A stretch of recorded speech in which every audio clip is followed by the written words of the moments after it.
अस्सलाम वालेकुम। आज हम स्टार्ट करने जा रहे हैं determination of enthalpy of combustion eight constant volume. Enthalpy of combustion, सबसे पहले तो हमें ये पता होना चाहिए कि what is enthalpy of combustion. Enthalpy of combustion exothermic process है। ये एक्सोथर्मिक प्रोसेस, इसमें हीट इवॉल्व होती। The amount of heat evolved when one mole of a substance is burned in excess of air or oxygen। यानी exothermic process है। Exothermic process mean कि heat इसमें evolve होगी। तो the amount of heat evolved when one mole of substance is burned in excess of air और oxygen. ये one mole of substance है। Substance क्या होगा? ये कोई एलिमेंट भी हो सकता है और कोई कंपाउंड भी हो सकता है। आप किसी एलिमेंट की भी जो है एंथैल्पी ऑफ कंबस्शन फाइंड करना चाहते हैं तो आप कर सकते हैं। किसी कंपाउंड की एंथैल्पी ऑफ कंबस्शन फाइंड करना चाहते हैं तो कर सकते हैं। इसके लिए जो अपरेटस यूज़ होगा वो है जी बॉम कैलोरीमीटर। बॉम कैलोरीमीटर ये अपरेटस यूज़ किया जाता है जी एंथैल्पी ऑफ कंबस्शन फाइंड करने के लिए। इसकी शक्ल बॉम से मिलती है तो इसलिए शायद नाम बॉम कैलोरीमीटर रखा है। तो बॉम कैलोरीमीटर क्या है? बॉम कैलोरीमीटर जो है मेटल का है। ये ओपन हो जाता है, दो पार्ट्स इसके हो जाते हैं। जिस सब्सटेंस की हीट ऑफ कंबस्शन फाइंड करनी है उसकी डेफिनेट अमाउंट जो है यहाँ पर रखी जाती है जी, known amount of a substance. यानी 1 ग्राम 2 ग्राम जितना भी सब्सटेंस है जो यहाँ पे रखा जाता है उसकी क्वांटिटी पता होती है। इसके अंदर अब कंबस्शन है तो ज़ाहिर है ऑक्सीजन चाहिए। कंप्रेस्ड ऑक्सीजन गैस, जो हीट इवॉल्व होगी वो फाइंड करनी है। तो इसके लिए इसको जो है इमर्स किया जाता है पानी के अंदर। ये पानी है इस कंटेनर में, इसके अंदर इसको इमर्स कर दिया जाता है, डुबा दिया जाता है। ठीक है जी। वाटर, इस वाटर में ज़ाहिर है हीट चेंजेस जो हैं वो आपने मेजर करनी है तो थर्मामीटर होगा, एक थर्मामीटर लगा हुआ है। इसके साथ साथ इसमें एक स्टेरर भी होता है। अब कंबस्शन के लिए जो है सब्सटेंस की पहले बर्निंग होगी, एंड सब्सटेंस इज बर्न्ड इन। अब बर्निंग कैसे की थी आपने? तो इसको जो है बंद करके क्लोज करके इमर्स कर दिया है। तो बर्निंग के लिए यहाँ पे इलेक्ट्रिक करंट का सोर्स होता है यहाँ पे। ठीक है जी, ये दो तारें आ रही हैं तो फिलामेंट है, यहाँ से इलेक्ट्रिक करंट के थ्रू स्पार्क किया जाता है। यहाँ स्पार्किंग है। कंबस्शन के लिए आपको पहले स्पार्किंग करनी पड़ेगी। ऑक्सीजन भी है, कंपाउंड भी है, लेकिन बर्न तो नहीं हो रहा ना। जैसे घरों में आपने देखा है कि बर्नर में से गैस भी आ रही है, आपने सॉसपैन में पानी भी रखा हुआ है, लेकिन पानी गर्म नहीं हो रहा। क्यों? जब तक आप करके यानी माचिस से उसको जलाते नहीं, यानी आप थोड़ी सी एनर्जी शुरू में देते हैं, तो प्रोसेस स्टार्ट हो गया, उसके बाद जो है वो कंटिन्यूस हो जाएगा। यहाँ भी जो है ऑक्सीजन है, इसके अंदर सब्सटेंस भी है जिसकी जो है हमने कंबस्शन फाइंड करनी है। करंट के थ्रू हम क्या करेंगे, यहाँ पे स्पार्किंग होगी और उस स्पार्किंग से जो ऑक्सीजन है इसके अंदर और जो सब्सटेंस है जो इसके अंदर, उसकी बर्निंग होगी, हीट इवॉल्व होगी। इस बर्निंग से जब हीट इवॉल्व होगी तो ये जो बॉम है मेटल का बना होता है, ये मेटल है, ये मेटल है, इसका टेम्परेचर इंक्रीज़ हो। जब इसका टेम्परेचर इंक्रीज़ होगा तो वाटर का भी इंक्रीज़ होगा। तो कंबस्शन से पहले टेम्परेचर नोट करते हैं, इनिशियल टेम्परेचर कितना है। फिर जब स्टार्ट होगा ये प्रोसेस कंबस्शन का, और जब ये प्रोसेस कंप्लीट होगा, जब तक टेम्परेचर इंक्रीज़ होता रहता है नोट करते हैं। तो टेम्परेचर फाइनल इंक्रीज़ जितना हुआ वो नोट करेंगे। और उसके बाद जो है हीट जो इवॉल्व होती है ये किसके प्रोपोर्शनल होती है? पहले तो आप ये बताएं कि जब हम किसी सब्सटेंस को हीट प्रोवाइड करते हैं, ठीक है, अब वो जो हीट हम उसको प्रोवाइड करते हैं तो उसकी कंबस्शन होगी ज़ाहिर है, और उससे एनर्जी जो है रिलीज़ होगी। तो वो जो एनर्जी रिलीज़ होगी हीट की फॉर्म में, ये इस पर भी डिपेंड करती है कि जो सब्सटेंस आपने रखा है वो कितना है। यह सब्सटेंस 1 ग्राम है, 2 ग्राम है, 3 ग्राम है, यानी उस सब्सटेंस की अमाउंट पे डिपेंड करेगी। तो ये अमाउंट तो फिक्स है ना, अमाउंट फिक्स है, इसमें हमने नॉन अमाउंट रखी हुई है। इसके साथ साथ जो है टेम्परेचर चेंज, देखें अगर हीट ज़्यादा रिलीज़ होगी तो टेम्परेचर चेंज जो है वो ज़्यादा होगा, अगर हीट कम रिलीज़ होगी तो टेम्परेचर जो है कम चेंज होगा। तो जो हीट ऑफ कंबस्शन है वो किसके इक्वल होगी, जो इवॉल्व होगी, जो हीट कैपेसिटी है, यानी इस सब्सटेंस की जो बर्निंग हुई है जो कि नॉन अमाउंट थी, इसकी हीट कैपेसिटी, इसको ऐसे, और टेम्परेचर चेंज जो है डेल्टा टी। हीट कैपेसिटी बाज़ बुक में एस में लिखा होता है और बाज़ बुक में ये सी से लिख देते हैं। अब आपकी बुक में जो है ये बस total heat capacity of calorimeter लिखा है, यानी एस जो है, इन्होंने एस क्या है, total heat capacity of calorimeter, और जो है delta T change in temperature, यानी ये जो हीट है ये जो सब्सटेंस है उसके लिए। और यहाँ पे मैंने कहा है 1 मोल। भाई अगर आपने यहाँ 1 मोल नहीं रखा, फर्ज करें जो है कार्बन एटम है तो उसका आपने 1.2 ग्राम रखा है, तो ये जो हीट इवॉल्व होगी 1.2 ग्राम के लिए होगी, तो 12 के लिए निकाल लें वो मोल होगा।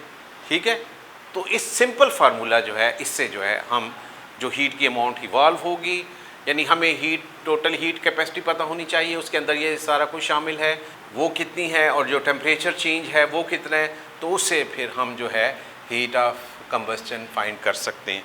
तो ये चीज़ें जो हैं आपको जो है न्यूमेरिकल्स में भी, एक न्यूमेरिकल्स है उसमें बता दी जाती हैं। न्यूमेरिकल्स में क्या है जी, एक न्यूमेरिकल्स करते हैं हम। क्वेश्चन ये है कि आपके पास है जी, fat and oils are a rich source of energy, they provide more energy as compare to carbohydrate and protein. यानी न्यूमेरिकल्स में कुछ ऐसे भी न्यूमेरिकल्स होते हैं जो आपको इंफॉर्मेशन देते हैं। ठीक है, वो एक इंफॉर्मेशन होती है, लेकिन उसका उस न्यूमेरिकल जो हम सॉल्व करते हैं उस इंफॉर्मेशन का उसके साथ ताल्लुक़ नहीं होता। बस ये आपको ये बता रहा है कि जो फैट और ऑयल होते हैं, they are the big source of energy, ये एनर्जी ज़्यादा प्रोवाइड करते हैं एज़ कम्पेयर टू कार्बोहाइड्रेट। यानी अगर 1 ग्राम कार्बोहाइड्रेट है, 1 ग्राम फैट है, तो उससे जो एनर्जी प्रोड्यूस होगी वो एक जैसे नहीं होगी, फैट से ज़्यादा होगी। पॉइंट समझ आ गया, क्वांटिटी बराबर रखें। अच्छा, अब क्वेश्चन पे आ देते हैं जी। 1 ग्राम ऑफ फैट, ठीक है जी, इसका नाम भी उसने दिया हुआ है, फार्मूला भी दिया हुआ है, C15H104।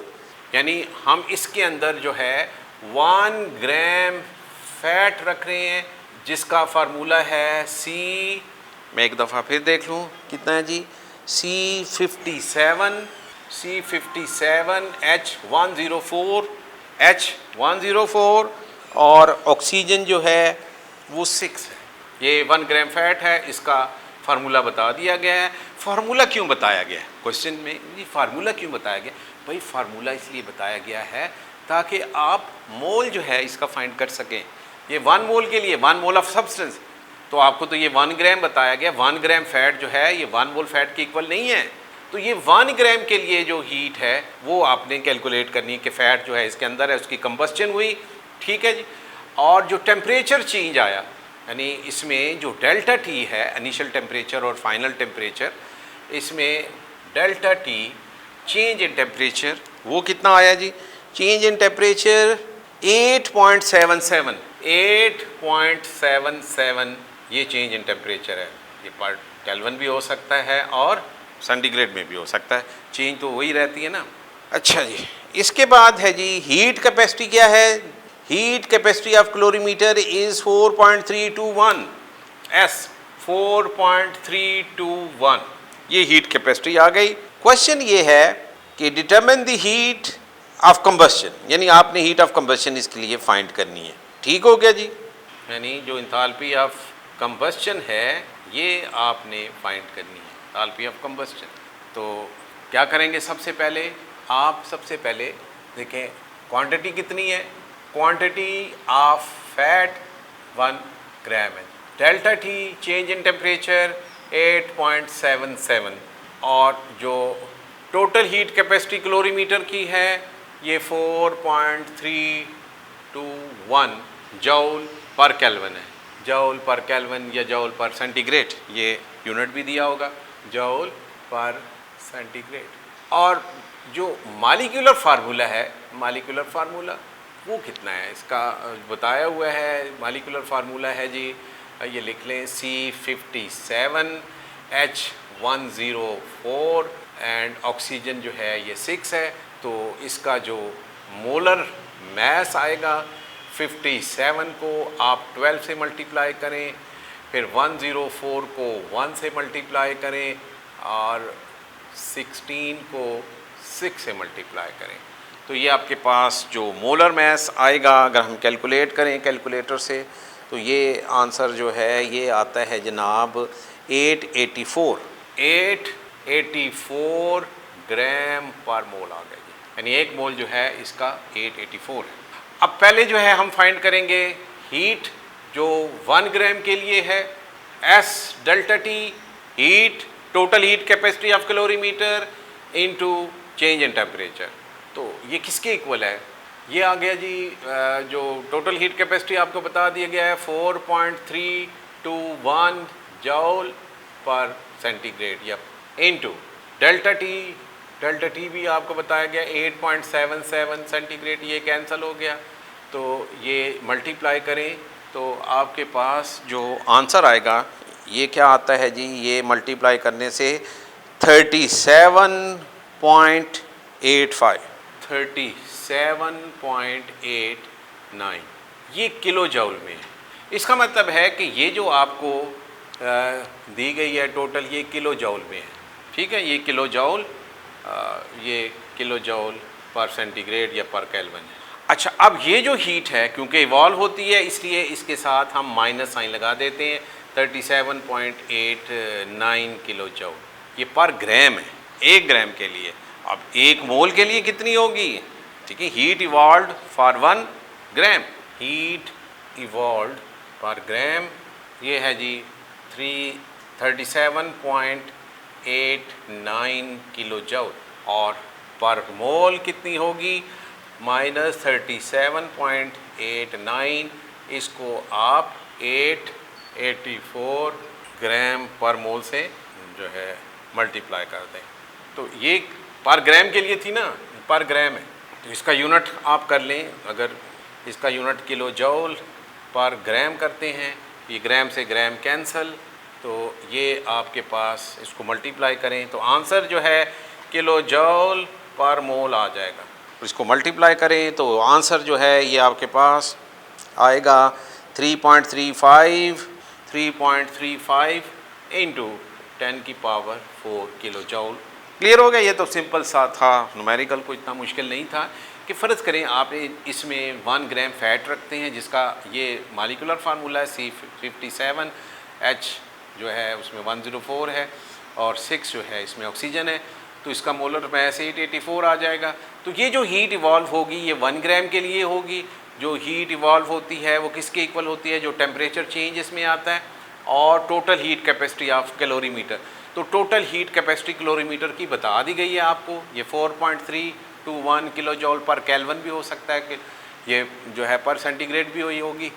तो इसको आपने डेल्टा टी से मल्टीप्लाई कर दिया तो आपके पास ये आंसर आ जाएगा।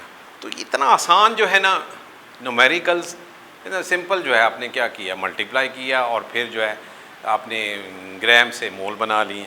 ऐसे किया ना, 1 ग्राम के लिए था तो 1 मोल के लिए भी आपने उसे मोलर मैस से मल्टीप्लाई कर दी। अब इसमें एक टर्म यूज़ की गई है heat capacity. Heat is a form of energy, heat energy. तो हीट कैपेसिटी क्या होती है?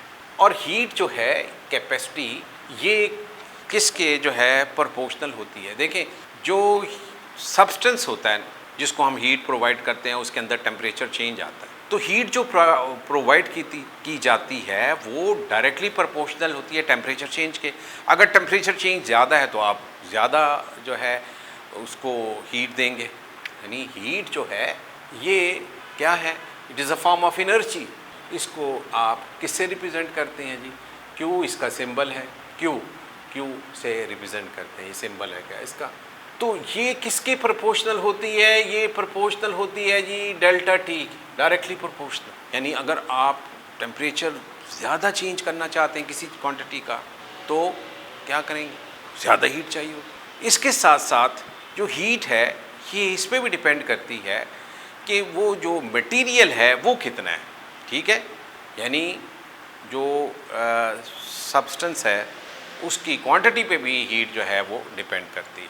तो अगर इस प्रोपोर्शनलिटी को हटाएं, यानी अगर उसकी अमाउंट हम जो है प्रोपोर्शनलिटी को हटाएंगे तो कांस्टेंट लगाएंगे, इसमें जो है C delta T, and what is C, ये जो आगे heat, C is heat capacity, ये चेंज इन टेम्परेचर। तो हीट कैपेसिटी जो है आज हम ये पढ़ने जा रहे हैं कि व्हाट इज़ हीट कैपेसिटी, यानी सी ये किसके इक्वल होगी, ये इक्वल हो जाएगी Q plus delta T. Heat capacity किसके इक्वल होगी, Q डेल्टा टी। ये इक्वेशन है ना, आप इसको उस तरफ ले जाएं तो डिवाइड हो जाएगा। तो हीट कैपेसिटी क्या होती है, हीट कैपेसिटी जो है ये है कि किसी भी सब्सटेंस का टेम्परेचर अगर आप 1 केल्विन चेंज करना चाहते हैं तो उसके लिए जो हीट होगी, यानी हीट रिक्वायर्ड पर kelvin degree, that is heat capacity. Heat required, ये डेल्टा क्या है, चेंज इन टेम्परेचर। आप 1 डिग्री चेंज करना चाहते हैं, 2 डिग्री चेंज करना चाहते हैं, तो हीट कैपेसिटी होगी the amount of heat required to change, heat capacity क्या है, C, the amount of heat required to change the temperature, to change the temperature of a substance, कोई भी substance है, पर Kelvin या पर डिग्री सेंटीग्रेड, यानी the amount of heat required to change the temperature of a substance पर Kelvin। अब यहाँ substance जो है वो स्पेसिफाई नहीं किया कितना है, ये नहीं बताया गया हीट कैपेसिटी। अब ये जो है ज़ाहिर है उसकी अमाउंट जो है उस पर डिपेंड करेगी ना। मैंने आपको कहा कि हीट कैपेसिटी जो होती है ये उस सब्सटेंस की अमाउंट पे डिपेंड करती है जिसका टेम्परेचर आप चेंज करने जा रहे हैं। मसलन अगर आपके पास 1 ग्राम कोई सब्सटेंस है, उसका टेम्परेचर 1 डिग्री चेंज करना चाहते हैं, वही 1 ग्राम से आप 100 ग्राम ले आएंगे, उसका भी टेम्परेचर 1 डिग्री चेंज करना चाहते हैं, तो सेम अमाउंट जो होगी हीट की वो प्रोवाइड नहीं करनी पड़ेगी, ज़्यादा करनी पड़ेगी 100 ग्राम के लिए। तो अगर हम ये अमाउंट स्पेसिफाई कर दें तो बन जाएगी specific heat capacity. Specific heat, specific का वर्ड साथ जब लग गया तो इसका मतलब ये है कि आपने स्पेसिफिक हीट कैपेसिटी या स्पेसिफिक हीट ये क्या होगी। अब यहाँ पे आपने क्या किया कि स्पेसिफिक का वर्ड लगा दिया जब स्पेसिफिक हीट कैपेसिटी, तो आपने अमाउंट जो है ये बता दी। मसलन पर ग्राम है तो C is equal to heat, ये ऊपर हीट है ओवर ग्राम यानी mass into delta T, change in temperature per gram, यानी स्पेसिफिक हीट कैपेसिटी फिर क्या होगी, it is the amount of heat required to change the temperature of 1 gram of substance 1। और अगर ये जो है उसमें आ जाए मोल में तो ये पर मोल हो जाएगी, यानी अगर वो सब्सटेंस ग्राम की बजाय मोल में ले लें तो यही जो है स्पेसिफिक हीट, ये मोलर हीट कैपेसिटी बन गई। भाई स्पेसिफिक हीट जो है ये किसके लिए है, ये 1 ग्राम के लिए है, और जो मोलर होगी वो किसके लिए हो जाएगी फिर, ये तो क्लियर है। मैं कुछ सब्सटेंस हैं उनकी जो है ये वैल्यूज़ दी हुई हैं, जैसे कापर है, एक डेफिनेट है सब्सटेंस है कापर, तो कापर की जो हीट कैपेसिटी है वो है 0.387 कापर की स्पेसिफिक हीट। लेकिन मोलर हीट क्या होगी, आप इस हीट को मल्टीप्लाई कर देंगे इसके कापर के मोलर मैस से। पॉइंट समझ आ गया कि हीट कैपेसिटी और मोलर हीट कैपेसिटी में क्या फ़र्क है। मोलर हीट कैपेसिटी यानी C is equal to heat Q over, यहाँ मोल आ गया, mole multiplied by change in temperature, ठीक है। अच्छा, अब आपने इससे पहले जो है फर्स्ट लॉ ऑफ थर्मोडायनामिक्स में पढ़ा है, heat changes measured at constant pressure. Heat capacity जो है यानी C is equal to heat और चेंज इन टेम्परेचर, यानी Q, इसको अगर आप चाहें तो जो है हीट की बजाय Q लिख सकते हैं। तो जब हम किसी सब्सटेंस की अमाउंट फाइंड कर लें, फिर स्पेसिफाई कर लें, तो उसको कहेंगे स्पेसिफिक हीट कैपेसिटी। सी जो है ये हीट कैपेसिटी है, ठीक है, स्पेसिफिक हीट कैपेसिटी। तो C is equal to Q is heat gram into delta T. यानी जब हम कोई सब्सटेंस जो है स्पेसिफाई कर दें पर ग्राम तो वो कहलाएगी specific heat capacity. Heat capacity ये है the amount of heat required to change a temperature of 1 kelvin, ठीक है, the amount of heat required to change the temperature of 1 kelvin for a substance. यानी वहाँ सब्सटेंस की amount जो है नहीं बताई गई, हीट कैपेसिटी में सब्सटेंस बताया गया है, the amount of heat required to change the temperature of a substance per kelvin. यानी पर केल्विन किसी सब्सटेंस का टेम्परेचर आप चेंज करते हो तो उसके लिए जो हीट होगी that is heat capacity. Specific का मतलब है कि आपने उस सब्सटेंस की अमाउंट जो है स्पेसिफाई कर दी। स्पेसिफिक हीट कैपेसिटी यानी वो सब्सटेंस 1 ग्राम हो गया, तो स्पेसिफिक हीट कैपेसिटी क्या होगी? It is the amount of heat required to change the temperature of 1 gram of a substance per kelvin.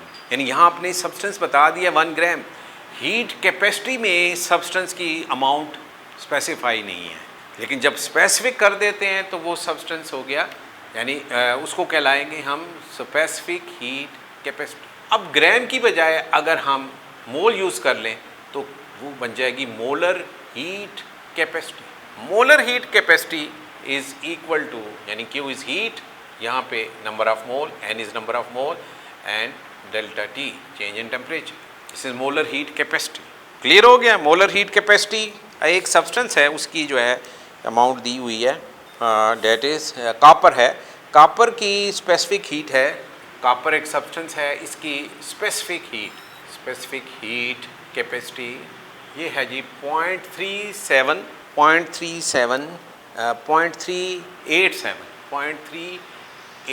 Specific किस में होगी? ये ग्राम में होगी ना, जॉल पर ग्राम पर केल्विन, ठीक है जी, जॉल पर ग्राम पर केल्विन, ये स्पेसिफिक हो गया। अगर हम इसकी कॉपर की मोलर हीट कैपेसिटी फाइंड करना चाहें, मोलर हीट कैपेसिटी ये किसके इक्वल होगी?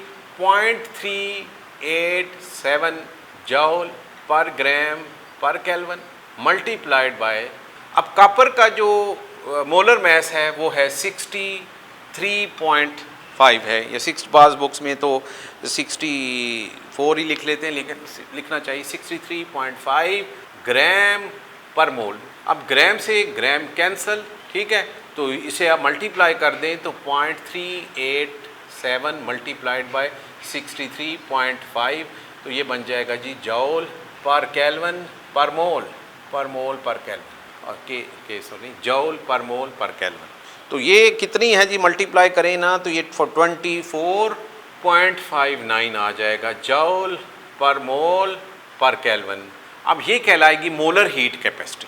कॉपर की मोलर हीट कैपेसिटी ये है, हीट कैपेसिटी है, यानी स्पेसिफिक हीट जो है वो ये है, स्पेसिफिक हीट कैपेसिटी, और मोलर हीट कैपेसिटी कॉपर की ये है, ठीक है जी।